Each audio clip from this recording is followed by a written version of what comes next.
பாப்கார்னுக்கு இன்னைக்கு ரேட் பேசிட்டு இருக்காங்க.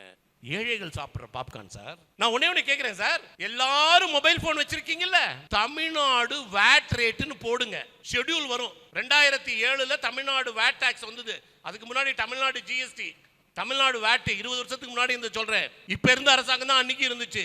அந்த சேனல்கள் தான் இன்னைக்கு வந்து பாப்கார்னை பத்தி பேசிட்டு இருக்கு. அவங்க கொண்டு வந்த வேட்ல தமிழ்நாடு வேட் ரேட்ல போய் பாப்கார்னுக்கு பாருங்க, அன்பிராண்டட் பாப்கார்னுக்கு 5% tax. Tamil Nadu general sales tax இருந்துச்சு. ஆனா இன்னைக்கு சேனல் என்ன பண்ண போறாங்க, பாப்கார்னுக்கு 5% டாக்ஸ். பிராண்டட் பாப்கார்னுக்கு 12%, அன்பிராண்டட் பாப்கார்னுக்கு அன்னைக்கே வேட்ல 5% இருந்துச்சு.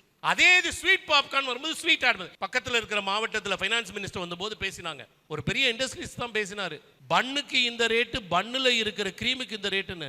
அதே வேட் ரேட்ல போய் பாருங்க, இன்னைக்கு ஜிஎஸ்டி ரேட்டு போது ஜிஎஸ்டி வரதுக்கு முன்னாடி தமிழ்நாட்டில் வேட் தானே இருந்துச்சு. அப்ப அதே பன்னுக்கு 5% தானே இருந்துச்சு. அந்த பன்னுக்கு 5% இருந்துச்சு. ஆனா அந்த பன்னை பண்றதுக்கு வாங்கின கோதுமைக்கு கூடிய மேனுஃபேக்சரிங் டாக்ஸுக்கு கிரெடிட் கிடையாது. அந்த பன்னுக்கு யூஸ் பண்ண நெய்க்கு இன்புட் டாக்ஸ் கிரெடிட் கிடையாது. இன்னைக்கு உண்டு. அந்த கிரீம் பன்ல போட்ட சர்க்கரைக்கு அன்னைக்கு இன்புட் டாக்ஸ் கிரெடிட் கிடையாது. இன்னைக்கு உண்டு.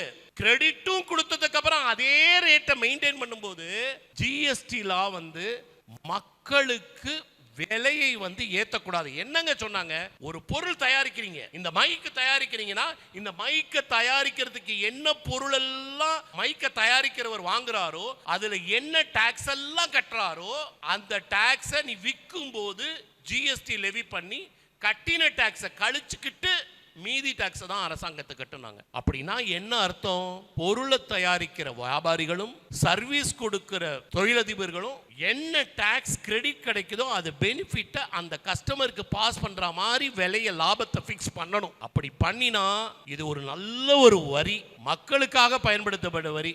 மக்களை வந்து கஷ்டப்பட்டு புழிஞ்சு அப்படியே எடுத்துட்டு போகணுங்கிறதுக்கு வரி கிடையாது.